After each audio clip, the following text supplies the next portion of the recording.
Yeah, Joseph from JohnTheHutDweller. I got more questions.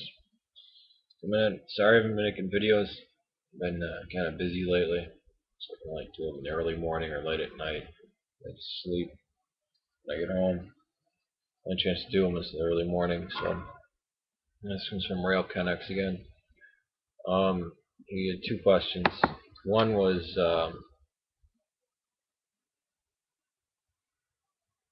the saints, and the second was about the spiritual father. He says, "Do the Western and Eastern churches share the same saints?" I couldn't get a clear answer on the internet.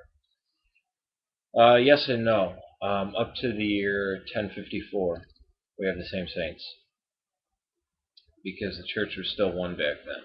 And but up to that time, there were certain saints that the Orthodox had problems with. I should say the East had problems with, such as Augustine, and there were a few others in there. But yeah, generally, I mean, I think Augustine is the only one that anybody would kind of dispute. The Orthodox will call him blessed, but not a saint, because some of his teachings led to heresies. And that's the thing about a saint. It's not always dependent on um, how we perceive saints. It's not always dependent on their personal thing. It has to be, they have to have, unless they're a martyr, a life that reflected that or teachings that supported orthodoxy. For example, Origen and Tertullian. Now, Origen castrated himself. So that took he by the time he died, he was actually fully Orthodox. He wasn't into the heretical Gnostic stuff, because that's in theory why he was castrated, because he took verses in the Bible too literally, and he scarred himself. And that's considered, and it always has been in Christianity, a pagan practice. You can't do that. You destroyed the image of God in you, or on you actually, in your flesh. To mar the flesh is bad. Um, so he's not considered a saint. Now, if you technically look back, yeah, he converted. If you look at Tertullian, I don't think anybody thinks he's a saint, but a lot of people regard him as a church father, and he actually went off with the Montanists and became a heretic. So it was kind of comparative to the Pentecostals today, but they, instead of tongues, it was prophecy, it was imminent prophecy.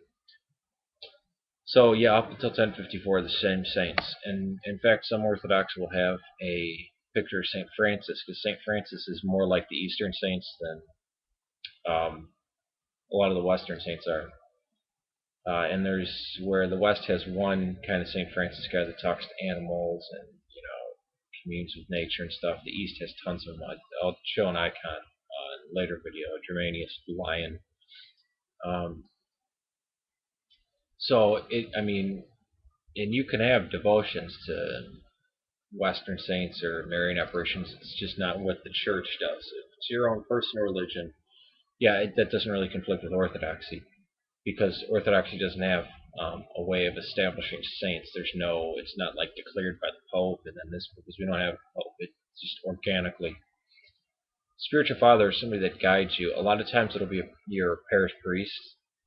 Um, some cases it's a monk. Some people will do their confession with a monk and then go and do the absolution part. I mean, they'll actually say, confess their sins to a monk, and they'll get the absolution from the priest later.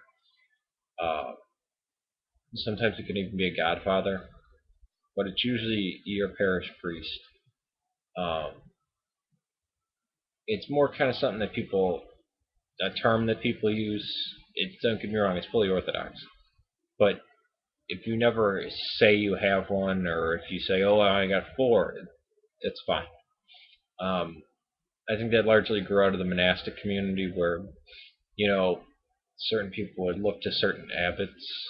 And this is when monasticism wasn't as solid thing as it is now. Before, you'd have people coming and going into the monasteries, and still in some parts of the world, in the Orthodox countries, young men wanting to get married, who want to become priests, because you need to get married before you become priests, will go to a monastery, not take their vows, and women will go to the monasteries. It's because they, want to be the the wife of a priest or something. So they, get married, and then they take the vows, and then, you have a priest who has children. Um, but yeah, your spiritual father, um, kind of be frightening if you look to me as your spiritual father. I don't know. Sun's chain smoking all the time. But yeah, the West and the East. Like right now, my mother had given me this. It's a St. Christopher medal. Funny thing is, St. Christopher, whenever he's depicted in the Orthodox, he has the head of a dog. If you look it up, it's true. St. Christopher supposedly came from a race of people with dog heads. It's kind of funny. This is kind of the mythology that goes around with it. This isn't the hard stuff like crucifixion or the things that we put your faith in. The Orthodox, you remember, is the seven ecumenical councils, and there are traditions that are, around that, but that's just the organic life of the church. But in the West, they have, Saint Christopher. So there's different. The Any of the primitive saints, any of the saints that go up to at least 1,000, Saint Benedict, Saint Anthony, all the saints in the New Testament. Of course, Saint George is patron saint of Palestine and all the Arabs. Which it's kind of funny because a lot of people think he was like an English saint. But yeah, so those two questions. Please ask me more questions. I'm so interested. Update me on your journey from the Southern Baptist Church into Orthodoxy. I think it's an extremely interesting thing. And again, so this is not for conversion, this thing, but I would encourage people to follow their own religion, not their own faith, but their own religion. Religion is the way you practice it. For me, Orthodoxy is a beautiful template. That's what Orthodoxy does. It allows a template, basically, a way that the tradition has been carried for you to express yourself. And there's so many outlets. It's the most unstifling thing. It's the most rich, fertile place for spiritual growth for me, in the conduit for me to Christianity. And it's very interesting to see somebody going from west to east. And again, like I said, there are writers out there like Frederica Matthews Green, Peter Gilquist, Patrick Cruden, all three of which I personally have conflicts with, but I know the writings help a lot of people. So thank you. Send me more questions. I'd be happy to answer them. And peace. I will be making more videos. The Mythra stuff is on the way.